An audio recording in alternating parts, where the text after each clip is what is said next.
පිටරටකට ඇවිත් දැන් අවුරුද්දකටත් වැඩි ලංකාවේ ඉන්න කාලේ හිතුනේ මේක මාර කරුමයක් කියලා.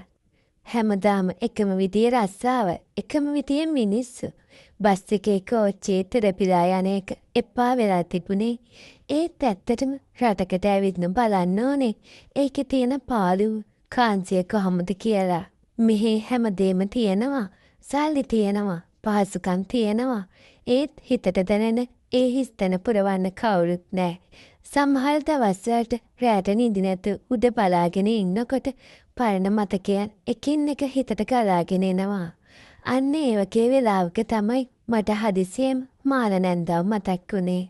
මාලනැන්ද කියන්නේ මගේ අම්මගේ මල්ලි බැඳපු කෙනා. ඒ කියන්නේ මගේ පාල මාමගේ නෝනා. අපේ ගෙවල් තිබුණේ වත්තේ දෙපැත්තක. මම එතකොට ඉස්කෝලේ යන කොල්ලෙක්. මාමත් නැති නිසා මම නිතර මෙහෙ යනවා. මොකද එහෙ මගේ ආච්චිත් ඉන්නවා. අම්මා මොනවා හරි රස කෑමක් හැදුවොත් අනිවාර්යයෙන්ම මම තමයි ඒක ආච්චිට කිහින් දෙන්නේ. මාලනැන්ද හරිම ලස්සනයි.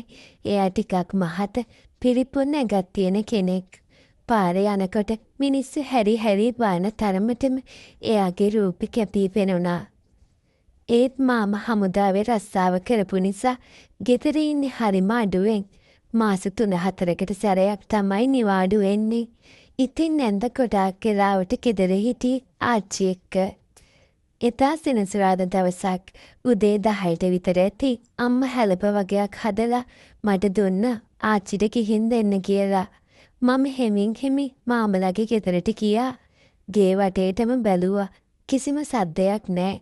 ආච්චි උදේම ක්ලිනික් ගිහින් කියලා මම දැනගෙන හිටියේ නෑ. කුස්සියේතර වාගෙට ඇල්ල තිබුණා. මම හෙමින් ගේ ඇතුළට ගියා. ආච්චි මම හයියෙන් කතා කළා. ඒත් කවුරුත් නෑ. මම සාලේ මැද කාමරේ ගාවට ගිහින් දොර රෙද්ද හෙමින් ඈත් කරලා බැලුවා. මාලනැන්ද ඒ කාමරේ ඇඳේ හිටියා. මට එකපාරටම අමුත්තක් දැනුණා. නැන්ද තාම හිටියේ නයිටිය පිටින්. එයා ඇඳේ පෙරලිලා උඩු පැදිය ඇතට ඉනෙන් ඉස්සි තඟරනවා.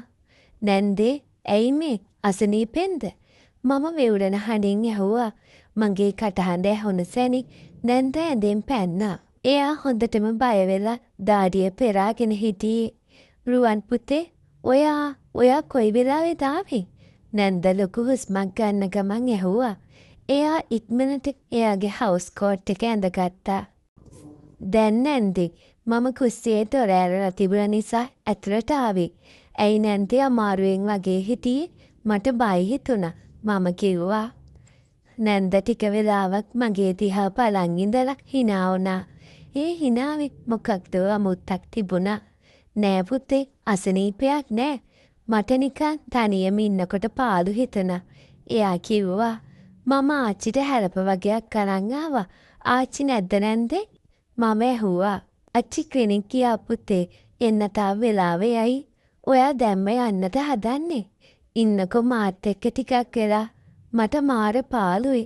නැන්ද මගේ ළඟට ඇවිත් මගේ කරවටේ අතක් දාලා මාව කාමරේ ඇතුළට මෙක්කන් ගියා. එයා දොර වහලා මාව ඇඳේ ඉඳව ගත්තා. නැන්දගේ ඇඟෙන් එන සුවඳට මගේ හිත නිකන් අමුතු වෙන්න ගත්තා. එයා මාව තදින් තුරුල් කරගත්තා. මට පාළුයි රුවන්. මාමත් ගෙදර නෑනේ. ඔයා ඉන්නවද මගේ පාළු යන්න? නැන්ද මගේ මූණට එපිර හරිම ආදරෙන් ඇහුවා. වෙනද නැති ලෙන්ගතුකමක් නැන්දගේ කතාවේ තිබුණා. මම මොකුත් නොකිය නැන්දගේ පපුවට හේතු වුණා. නැන්ද මගේ ඔළුව අත ගානකම මගේ කාන්ට කරලා මිමිනුවා.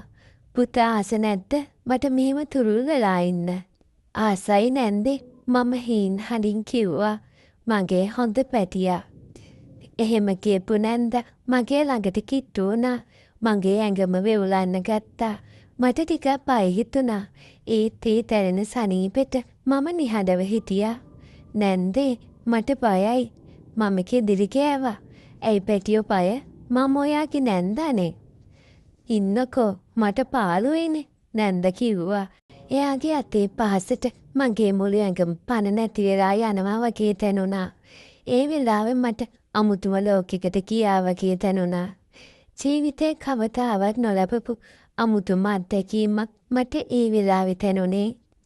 නෑ නැන්දේ සත්තයි මම කාටවත් කියන්නේ නෑ. මම පොරොන්දු වුණා. මාව සතුටු කරනවද හැමදාම මේ වගේ? නැන්ද ඇහුවා.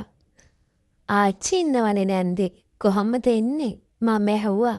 ආච්චි උඩ සොල්දර කාමරේට එන්නේ නෑ පුතේ. මගේ පුතා ආච්චිට නොපෙනෙන්න හිමින් උඩ කාමරේට යන්න. මම එතනට එන්න. නැන්ද උපදෙස් දුන්නා. එදා ආච්චි එනකම් හවස් එනකම් අපි දෙන්න ඇඳේ හිටියා. තුරුල් වෙලා අපි ගොඩාක් දේවල් කතා කළා. අන්නේ විදියට පටන් ගත්ත අපේ රහස් බැඳීම මම ඉස්කෝලේ ඉවර වෙලා රස්සාවකට යනකම් දිගටම තිබුණා. ඉඩක් ලැබෙන හැම වෙලාවකම මම නැන්දව හම්බ වෙන්න ගියා.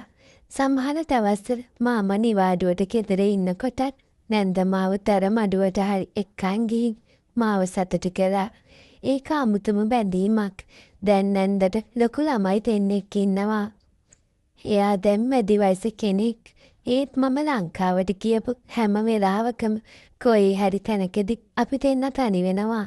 ඒ සතුට ඒ උණුසුම වෙන කාගෙන්වත් මට ලැබිලා නෑ. මෙහෙ සීතල රටේ ජනේලෙන් එළිය බලන් ඉන්නකොට මට හිතෙන්නේ ලංකාවේ ඒ ගෙවපු නිදහස් ජීවිතේ කොච්චර වටිනවද කියලා. මාර නැන්දගේ ඒ උණුසුම් පහස මට තාමත් දැනෙනවා වගේ. තා මාස කිහිපයකින් මම ආයෙත් ලංකාවට යනවා. එදාට මම අනිවාර්යයෙන්ම මාර නැන්දව හම්බ වෙන්න යනවා. ඒ රහස් බැඳීම කවදාවත් ඉවර වෙන්නේ නෑ. පාළුවයි කාන්සියයි මකන්න ඒ වගේ මතකයන් තමයි අපිට තියෙන එකම සැනසීම.